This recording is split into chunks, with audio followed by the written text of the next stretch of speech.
જય હિન્દ સાથીઓ, આજે તમને વાત કરવી છે એક કારના મેમા વિશે।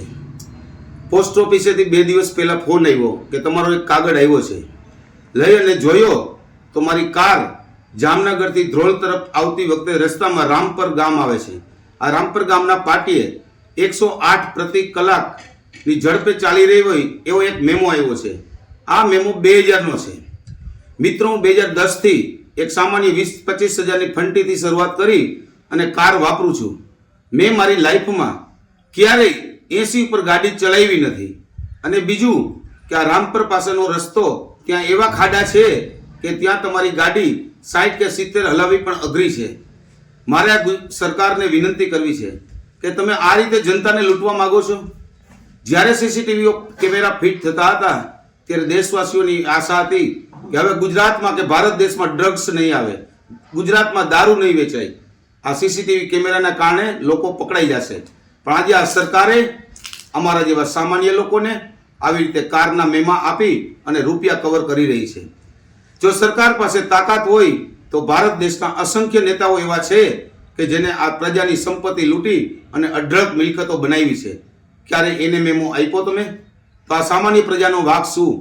હું તો એક પાવરફુલ વ્યક્તિ છું, વિડીયોના માધ્યમથી સરકારને કહું પણ છું, પણ આ દેશમાં એટલો મોટો વર્ગ છે કે જેને આવી કોઈ ખબર પણ પડતી નથી।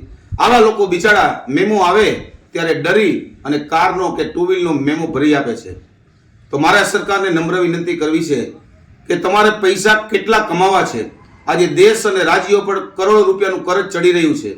નેતાઓ અઢળક સંપત્તિમાં આરોટવા માંડ્યા છે, ત્યારે આ સામાન્ય પ્રજા લોન ઉપર એક કાર લઈને રસ્તા ઉપર નીકળે છે ત્યારે તમે મન પડે ત્યાં ફોટા પાડી અને ઘરે મેમો મોકલો છો। આ યોગ્ય છે? હું આ ગુજરાતના તમામ લોકોને કહેવા માંગુ છું કે તમે જ્યારે જામનગરથી ધ્રોલ તરફ આવતા હોય ત્યારે રામપર પાટિયાની આસપાસનો રોડ જોજો અને વિચારજો કે ત્યાં 108 પ્રતિ કલાકની ઝડપે ગાડી ચાલી શકે। મારા સરકારને કહેવાનું કે તમારા બાળકોને જો ઘટતું હોય તો અમારી કાર પણ જપ્ત કરી લ્યો, અમારી સંપત્તિ જપ્ત કરી લ્યો અને તમારા બાળકોને ધનાઢ્ય બનાવો। પણ તમે આ રીતે અમને પરેશાન કરી અને અમારી આજીવિકામાંથી આ રીતે લૂંટવાનું બંધ કરો। અઢળક ટેક્સ લઈઓ છો, આરટીઓનો ટેક્સ ભરી છે, છતાંય અમને એક સારો રોડ રસ્તા પણ મળતા નથી। તો તમે ક્યારે રોડના કોન્ટ્રાક્ટરને મેમો આપ્યો? આજે ગુજરાતના એક પણ રસ્તા સારા નથી। તો મારે સરકારને વિનંતી કરવી છે કે તમે પ્રજાને આડેધડ મેમા આપો છો તો આ કોન્ટ્રાક્ટરોને પણ મેમા આપો, જેથી કરીને પબ્લિકને એમ થાય કે આ સરકાર અમારા માટે પણ વિચારે છે। પણ અત્યારે જે સરકાર કાર્ય કરી રહી છે એ માત્ર ને માત્ર પ્રજાને કેમ લૂંટવી, આ એનો ટાર્ગેટ છે। તો લોકો જાગો, અવાજ ઉઠાવો, નહીતર આવનારા સમયમાં તમારું બાળક પણ તમને માફ નહીં કરે। જય હિન્દ, જય ભારત, ગરવી ગુજરાત।